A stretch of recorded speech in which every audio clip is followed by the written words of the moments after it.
It's an unfortunate fact that most mobile games, especially mobile shooters, are just bad. Ranging from having janky controls to just not being fun to play, these things aren't really something that people are drawn to. And most of the time when people play mobile shooters, it's because they download one they randomly find on the App Store, play it once for 5 minutes, realize that it's horrible, and go back to doing whatever else you do in your daily day. However, I think I've found a mobile shooter that is rather enjoyable and something that when I play it, I don't exactly get this imminent feeling that I should turn it off immediately and go make better use of my time. This game is Badlanders, and the very, loving nickname that me and my friends have given this game is Mobile Tarkov.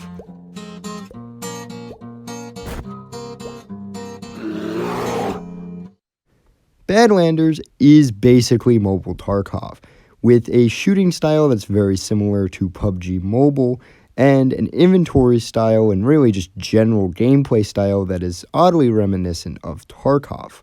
As you can see from the background footage, what I meant by the, PUBG-like shooting style is that its control settings, general recoil, amount of HP that people have, and just general play is a lot like PUBG Mobile. PUBG Mobile is, generally speaking, a widely regarded as, a good mobile shooter.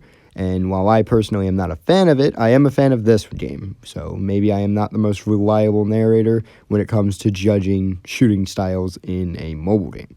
Its third-person perspective allows you to have decently large sight lines, as well as not deal with a lot of the jankiness that comes from first-person shooters on mobile. You can also at any moment hit a small button on the right side to aim down sights. This is again pretty standard from PUBG Mobile, but some third-person games have started to, not have this feature, so it's nice that this game has it at the very least.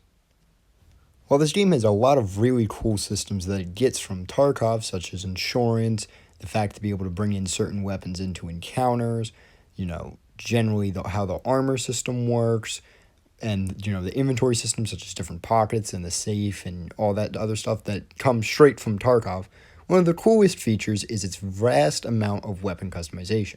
You could take a AKM and turn it into something as completely different and as playstyle unique as an RPK or an AKSU if you have the correct modifiers and correct upgrades.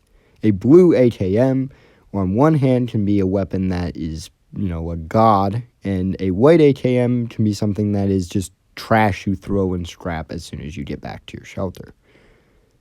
This difference in playstyle creates a very large replayability from this game. Sure, the first 10 rounds you play, you're just going to be scavenging around like a little rat, trying to grab whatever guns you can, so that way you can have a chance against the players or bots you come across. However, when you get into the higher tiers, you can bring in custom-built weapons that are perfect for your playstyle and just shred.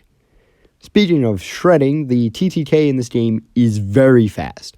Most guns range from a 2 to 7 shot kill, at least on level 2 that is. Level 1 guns is going to be a little slower, and higher levels are going to be even higher. And in case you notice, I did say levels there.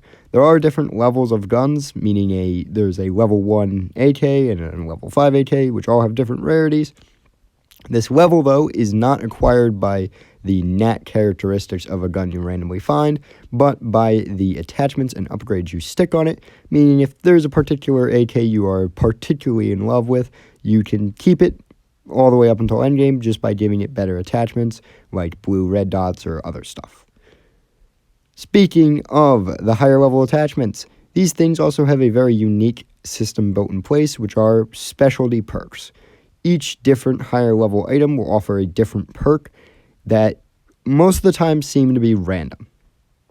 Depending on which perk you get for your weapon, it can, as I said earlier, violently change how it performs. So you can have two different weapons that have the exact same attachments, and if they have different random perks, they can play completely different in a firefight. All of this makes this a fun game, something you're going to want to play at least more than once, so that way you can get at least a chance to experience as much of the gameplay as possible. However, it's time for the downsides. Every mobile game has large glaring downsides, and this is no exception. Starting off with the most obvious one, mobility. No mobile game is easy to maneuver around unless you get lucky and find a game by Game Loft. This one is no exception. Not only is there no way to make your person switch from peeking left to peeking right, which means in many firefights like the one you most likely just saw on screen, you're just completely exposed when you shouldn't be, and you should be able to switch. The general jumping doesn't work sometimes, and there are often times when there's a window you should be able to fit through, but you can't, so you just kind of can't do anything about it. But that's something we expect from mobile games. What we don't expect, though, is extremely high bot numbers. The servers, at least on North America, are almost dead always, which means you'll be lucky if you find 1 to 3 actual players in every hour of gameplay. On one hand, this is a, very big sad. Fighting bots is not fun. On the other hand, the few people who play this game are absolute sweats, and they're very terrifying when you fight, a lot of fun when you fight, so you know you're fighting a player because they're just insane, but it is a bit of a shame that this type of fight doesn't happen more often, especially with all the risks in that if you die, you lose everything in your inventory that's not insured or put in your safe pocket. The final downside I'd like to mention is the AR-17. I am a stickler for metas. I don't like them, and I don't think they really should be in any game, and if you've watched my videos, you would know that by now. The AR-17 is this game's meta. There should be, at least with every gun, a way to customize it in such a way that it becomes meta, and there is. But the issue with the AR-17 is that every customization is meta. Like an AK with a drum mag and a hollow sight, whatever, is a pretty good build because it has a 50-round drum mag that has a 3-shot. You can win most firefights. But an AR-17 that has no upgrades wins every firefight regardless. And you're just trying to, there's no point to upgrade it because you're going to win anyway. And I know the devs are probably not working a lot on this game, so I don't really think they're ever going to fix that. But with all of the things I have said, thrown out here today, I would suggest you give this game a try. Even if you don't end up liking it, or if one of the many things wrong with it ends up being something that makes you go away from it, it is fun. Maybe you don't play it a ton, but just a couple rounds here and there, and you will enjoy it. I do think almost everyone will. But yeah, this has been Christopher Beast, and I hope you give this game a try. Or if you don't, I hope you enjoyed this video. Until next time, everyone.